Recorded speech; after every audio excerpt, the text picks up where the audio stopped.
সকাল আসসালামু আলাইকুম। কেমন আছেন আমার প্রিয় আপু ভাইয়ারা? আশা করি অনেক অনেক ভালো আছেন।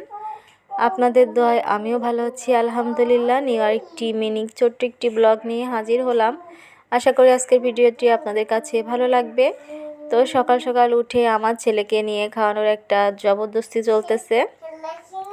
বাবুকে সাবুদানা খাওয়াবো, আর সে খুবই দুষ্টান্তি করতেছিল। আর বাচ্চারা এরকমই করে, তো অনেকটা জবরদস্তি করে বাবুকে খাবারটা খাইয়ে দিলাম। আর যদি খাবার পেটে না থাকে তারপর তো বিরক্ত করবে, এই জন্য। এরপর চলে আসলাম দুপুরে রান্না বান্না করার জন্য। 3 দিন আগে লাউটা এনে রেখেছিলাম, আর 3 দিনের লাউটা কিন্তু এখন আর সেই রকম জালি নাই, একটু বুড়ো হয়ে গিয়েছে লাউটা। তো কাটার পরে দেখলাম, তো ভুলটা আমারই, লাউটা এনে সাথে সাথে খেয়ে ফেলা উচিত ছিল। তো যাই হোক, লাউটা আমি রান্না করার আগে প্রেশার কুকারে একটু সিদ্ধ করে নিব, তাহলে কি একটু হয়তো নরম হবে। কিন্তু রান্নার পরে কিন্তু মাশাআল্লাহ ভালোই হয়েছিল।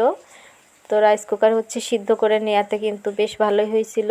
আর এখানে যে বিচিগুলো আছে সেগুলো একটু বড় বড় বিচি দেখে আমি একটু ফেলে দিচ্ছিলাম।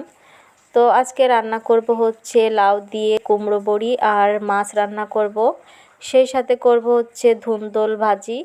তো একে একে সব কিছু কেটে নিচ্ছি। আর পুরাতন সেই কথাটি সবাইকে আরও একবার স্মরণ করিয়ে দিই, যদি আপনারা লাইকটা না দিয়ে থাকেন প্লিজ আপুরা মনে করে লাইকটা দিয়ে দেন।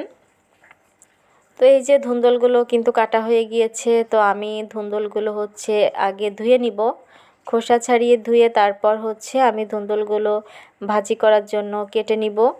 দেখা যাচ্ছে যে ধুন্দল তো এমন একটা সবজি যেটা রান্না করতে গেলে খুব পরিমাণ পানি উঠে, দেখতে পাচ্ছেন একদমই কিন্তু শুকনা। তারপরে ভাজি করতে গিয়ে দেখা গেল যে অনেক পানি উঠে গিয়েছিল। তো এরপর আমি মাছটা ভেজে নিব।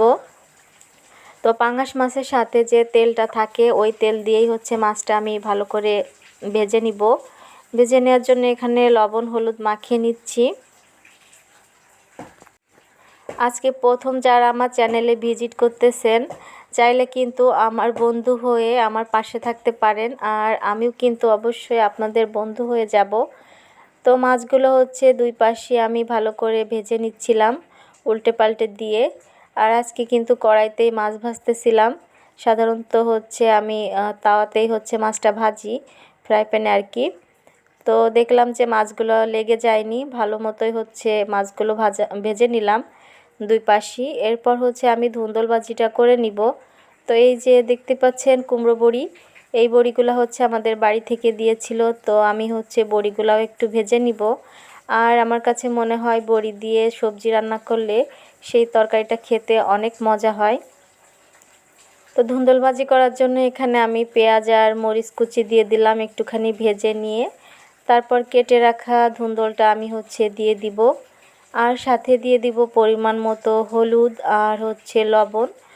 তো রান্না তো আমরা কম বেশি সবাই পারি, যেহেতু ডেইলি ব্লগ, তো প্রতিদিন কি করি সেগুলো আপনাদের সাথে শেয়ার করি, আর সেই সাথে একটু বলেও দেই।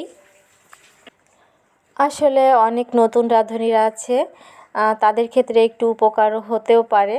তো ধুন্দল ভাজিটা আমি ঢেকে দিব, আর ঢেকে দেওয়ার ফলে কিন্তু অনেকটা পানি উঠে গিয়েছে।